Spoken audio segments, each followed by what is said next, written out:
ایسا تاریخ ساز اجتماع کم از کم اس وقت کی حالیہ ہسٹری میں کہیں پر نہیں ہے. سبحان اللہ. تو اس میں سے اکثر مومنین وہ ہیں کہ جو ذریعے ابا عبداللہ الحسین علیہ السلام تک پہنچنا تو دور کی بات، شاید ذریعے کے احاطے میں جو ہال ہے اس میں بھی داخل اب تک نہیں ہو پائے ہیں.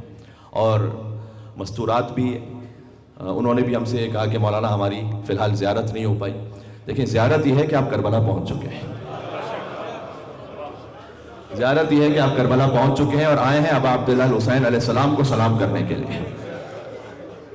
تیرا آستاں جو نہ مل سکا، تیری راہ گزر پہ جبھی سہی. بات واضح ہو رہی ہے، راہ گزر جہاں سے چل کر آ رہے ہیں آپ. تیرا آستاں جو نہ مل سکا، تیری راہ گزر پہ جبھی سہی. ہمیں سجدہ کرنے سے غرض ہے، گر وہاں نہیں تو یہی سہی.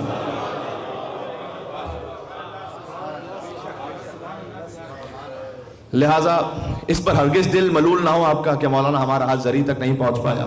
ابا عبداللہ الحسین علیہ السلام جانتے ہیں کہ کون کس مقام سے انہیں کس نیت سے سلام کر رہا ہے.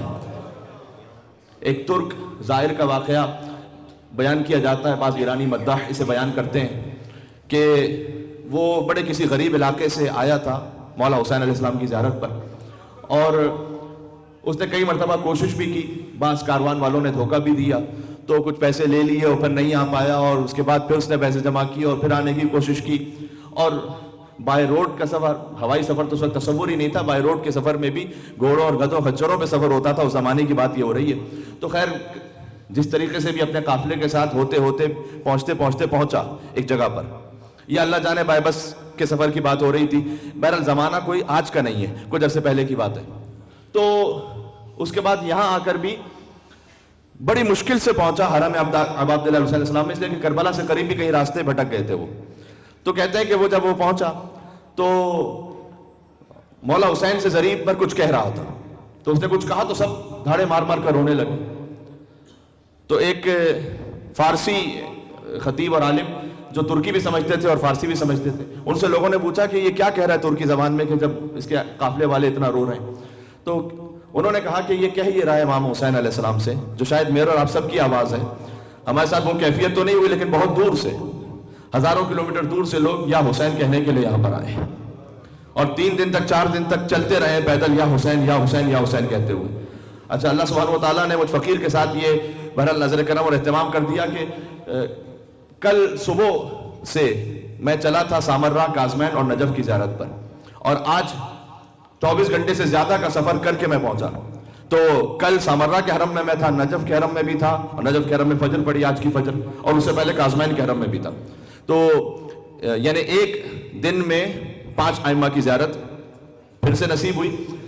تو جس حرم میں بھی جائیے، چاہے حرم عسکریین ہو امام ہادی علیہ السلام، امام حسن عسکری علیہ السلام کا حرم، چاہے حرم کازمین ہو امام موسیٰ کاظم اور امام جواد علیہ السلام کا حرم، چاہے حسین کے باپ مولا کائنات امیر المومنین علی بن ابی طالب کا حرم، جتنے بھی زوار ہیں وہاں پر سب کی زبان پر ہے یا حسین یا حسین. سامرہ میں بھی یا حسین، کازمین میں بھی یا حسین، نجف میں بھی یا حسین، مشی میں بھی یا حسین.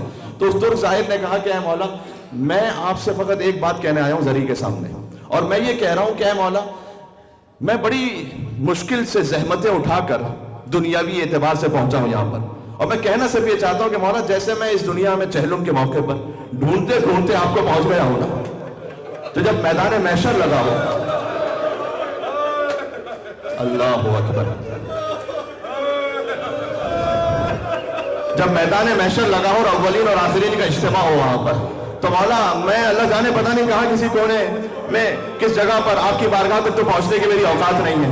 تو مولا جیسے میں ڈھونڈتے ڈھونڈتے آپ کو یہاں پہنچ گیا ہوں نا، آپ کو آپ کی ماں سیدہ کا واسطہ ہے، محشر میں مجھے ڈھونڈتے ڈھونڈتے وہاں پہنچائیے گا مولا. اللہ اکبر. کون ہے حسین؟ کون ہے حسین؟